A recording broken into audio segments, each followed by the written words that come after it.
All right, welcome to the Best Damn Baseball Show here on Best Damn Sports. I'm Ash, and this is the rundown of all the day's games here for Wednesday, June the 11th. Welcome, and we will get right into it.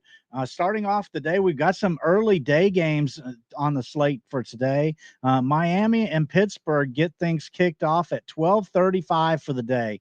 The pitching matchup in that one is Cal Quantrill versus Bailey Falter. And this is an interesting pitching matchup. And the Cal Quantrill has really struggled on the season.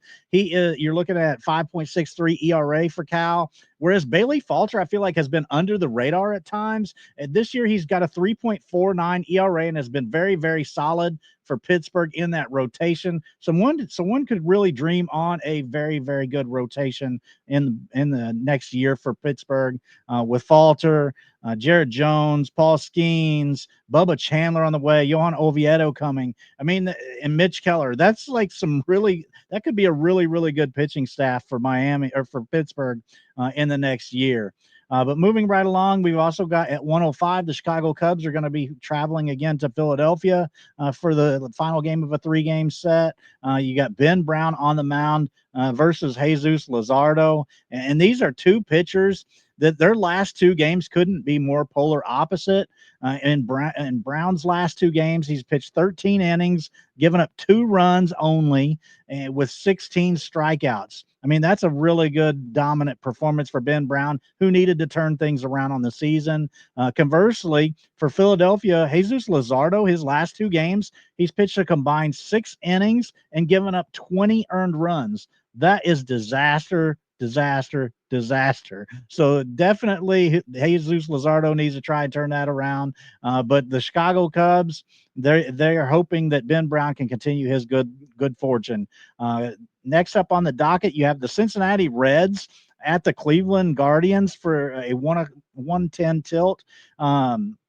Nick Lodolo versus Logan Allen on the hill. Nick Lodolo has been pitching like an ace so far. The Reds are really thrilled with this 3.21 ERA. Logan Allen kind of been up and down, a pitch to contact type guy with a 4.42. And the Cincinnati Reds are trying for their second consecutive series sweep after they swept Arizona over the weekend and now trying for a sweep over Cleveland.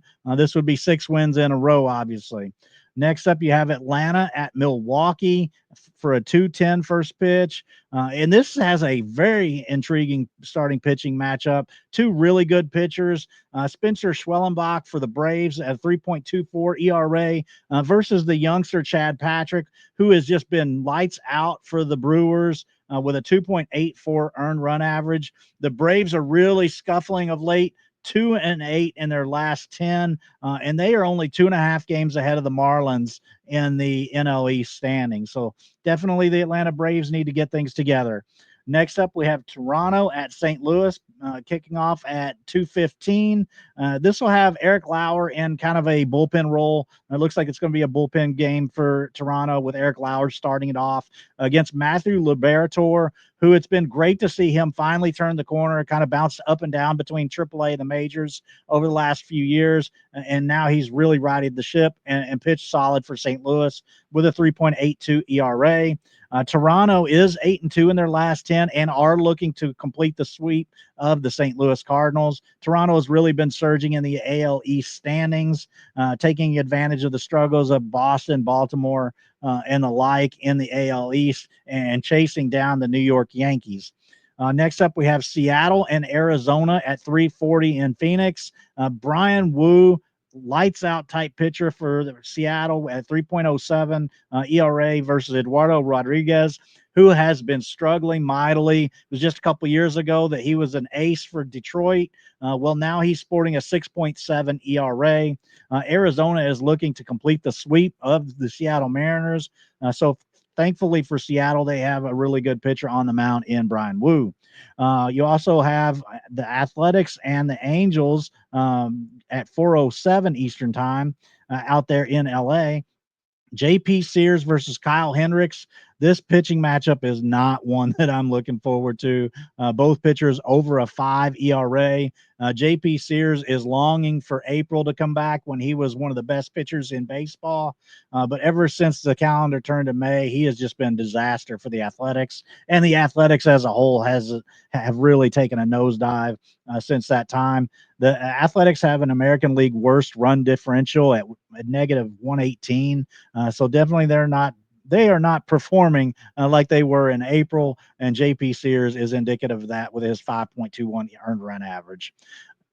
Out in California still with LA, the LA Dodgers are at San Diego at 4:10. On the mound, you've got Justin Robleski versus Randy Vasquez. Robleski has really been struggling in his brief starting, in his brief starts for LA this year. He's got over a 7 ERA, so Robleski needs to right the ship in a very crucial series. Anytime these two meet, it's a big series. So LA pretty much hammered on Tuesday night. So here on Wednesday, the Dodgers want to right that and take advantage of the fact that Randy Vasquez, he may have a 3.69 ERA, but he's more of a pitch to contact guy, only striking out around 5 batters per 9.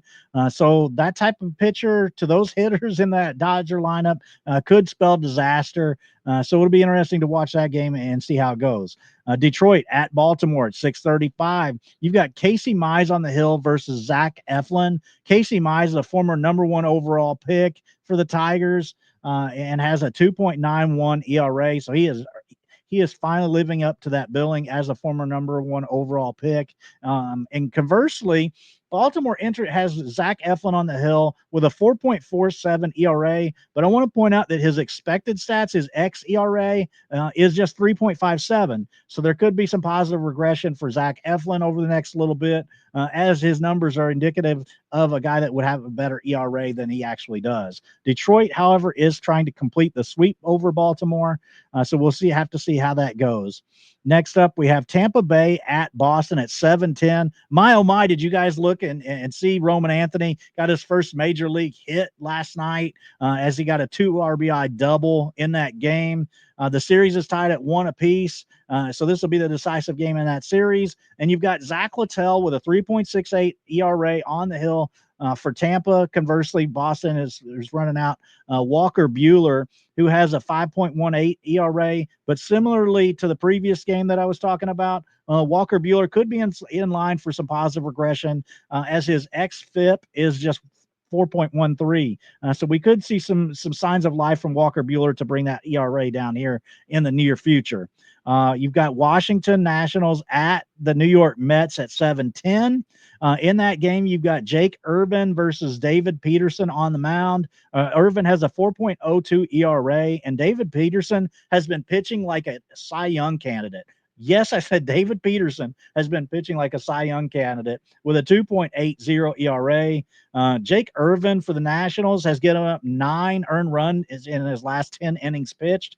Not good at all. Mets have the Mets have won 4 in a row and are 8-2 in their last 10. So the Mets are definitely on a hot streak, and that does not bode well for Jake Irvin and the Nationals. The New York Yankees are at Kansas City once again, this time for a 7:40 first pitch. Clark Schmidt on the mound for the Yankees with Chris Bubich on the mound for Kansas City. And Clark Schmidt, another one of those guys that could be due for some positive regression. He has a 4.04 earned run average, but his expected earned run average is just a 3.07. So Clark Schmidt definitely could be a guy to watch for to see his numbers improve over the next few weeks. Conversely, on the hill with Chris Bubich, I might have said David Peterson was a surprise Cy Young candidate in the National League, but Chris Bubich may very well be the leader in the clubhouse for the American League Cy Young. This is a guy with an earned run average right now of 1.43. Yes, the Kansas City Royals youngster Chris Bubich with a 1.43 earned run average and could be your leader for the American League Cy Young. However, last night the Yankees did drill the Kansas City Royals' rookie Noah Cameron as they won 10-2 last night. Texas, on the other hand, is playing at Minnesota, and they actually won last night by a score of 16-4. On Wednesday, they will start their game at 7:40, and the Rangers are running out Jack Leiter with a 3.48 earned run average versus David Festa, who's 5.40 earned run average, but it's just in a couple of starts. He has not had that many starts yet this year. But he does have an 11.34 K per nine. So he's been striking a lot of batters out. Leiter, I mentioned before, with a 3.48, and he's a former number 2 overall pick. So he's definitely living up to that billing. Chicago White Sox are at Houston once again. They got a really good pitching performance on Tuesday night and were able to beat the Astros. But on Wednesday, they've got Sean Burke going against Ryan Gusto. Burke with a 4.03 earned run average, Gusto with a 4.78. In the last game of the day, you've got the San Francisco Giants at the Colorado Rockies. Another tale where you have two pitchers headed in different directions. The Rockies are going to run out Kyle Freeland and his 5.19 earned run average. And the Giants are running Robbie Ray out there, who has really come back in a big way. This is a guy that suffered some injuries the last couple of years, but he is out there this year, just absolutely dominant on the hill. A 2.44 earned run average, and is striking out 10.13 batters per 9 innings. I kind of like mentioned David Peterson in the Cy Young, but Robbie Ray may very well be the actual leader for the National League Cy Young right now. Robbie Ray has historically been a great pitcher, and this year is no different.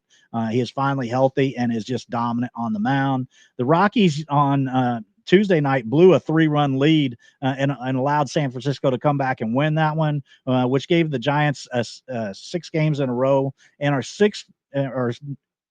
the Giants are now second in the National League West, only a half game back of the Dodgers, who got obliterated by the Padres. So that's your game slate for Wednesday, June the 11th. Looking forward to seeing how these games unfold, and let us know. What game are you looking forward to the most, and what is your prediction for Wednesday? Thank you for watching. Hit that like button on this video and make sure you are subscribed to the channel. Thank you very much. Good night, or have a good day.